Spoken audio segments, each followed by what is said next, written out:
Assalamualaikum warahmatullahi wabarakatuh. Kami dari kelompok 4 yang beranggotakan Amelia Hidayati, Sofia Chandrika Ningtyas, Andra Puspa Abibah, dan saya sendiri Nur Halida. Kami di sini ingin menjelaskan tentang tujuan pendidikan, subjek pendidikan, objek pendidikan, dan pengertian serta fungsi lingkungan pendidikan. Nah, saya di sini ingin membahas tentang tujuan pendidikan. Sebelum membahas tujuan umum dan khususnya, kita perlu mengetahui arti dari tujuan pendidikan itu sendiri. Tujuan pendidikan adalah suatu faktor yang sangat penting di dalam pendidikan, karena tujuan merupakan arah yang hendak dicapai atau dituju oleh pendidikan.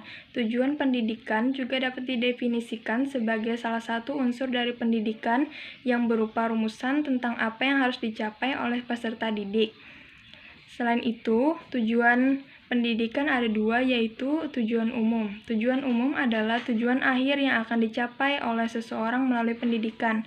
Dengan demikian, apabila tujuan pendidikan adalah kedewasaan, maka semua kegiatan pendidikan harus tertuju pada kedewasaan agar tujuan umum pendidikan itu tercapai. Menurut Konstam dan Gunning, tujuan akhir pendidikan adalah membentuk insan kamil atau manusia sempurna, sehingga dapat dikatakan bahwa tujuan umum atau akhir pendidikan ialah membentuk insan kamil yang dewasa jasmani dan rohaninya baik secara moral, intelektual, sosial, estetik, dan agama. Contohnya, seorang guru meminta siswa kelas 1 untuk merapikan krayon dan meja lipat setelah mewarnai. Secara tidak langsung, anak itu telah diajarkan tentang tanggung jawab. Sikap tanggung jawab tersebut akan membentuk sebuah kedewasaan dalam diri anak. Selanjutnya ada tujuan khusus. Tujuan khusus merupakan pengkhususan dari tujuan umum. Kita tahu bahwa tujuan umum pendidikan adalah kedewasaan.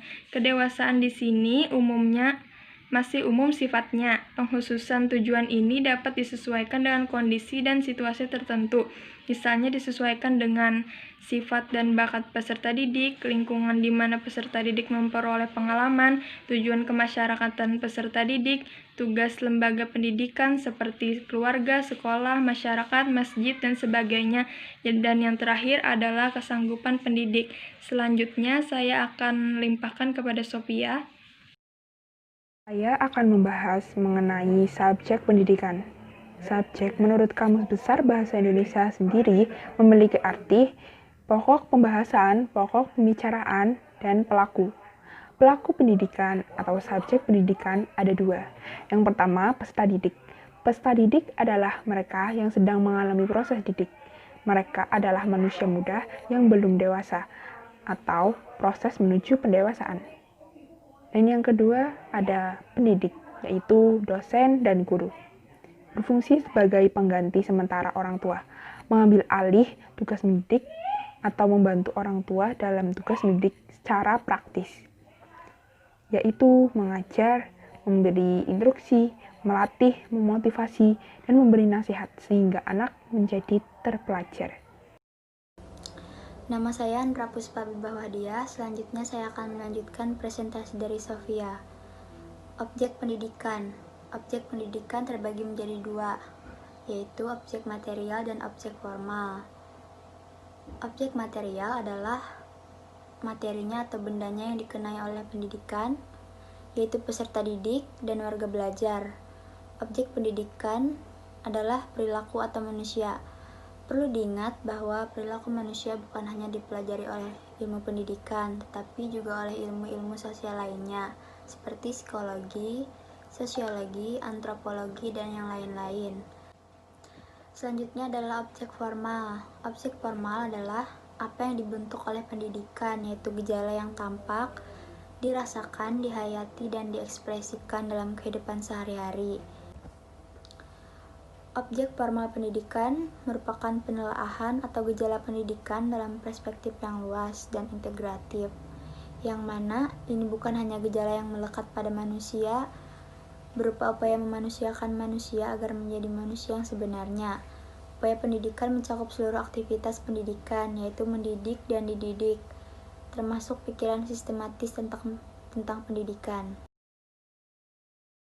Nah, sekarang kita memasuki pembahasan yang terakhir, yaitu apa sih lingkungan pendidikan itu?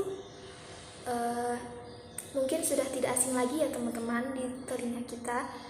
Lingkungan pendidikan adalah segala sesuatu yang mencakup iklim, geografis, adat istiadat tempat tinggal ataupun istiadat lainnya yang dapat memberikan penjelasan serta mempengaruhi tingkah laku, pertumbuhan, perkembangan anak untuk menjadi manusia yang lebih baik yang mempunyai nilai yang tinggi, baik nilai insaniah dan ilahiyah.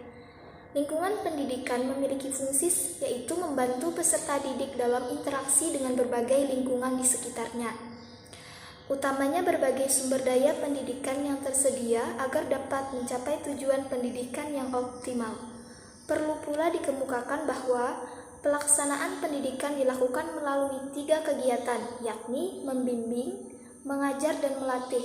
Ayat 1 Pasal 1 Undang-Undang Republik Indonesia Nomor 1 Tahun 1989.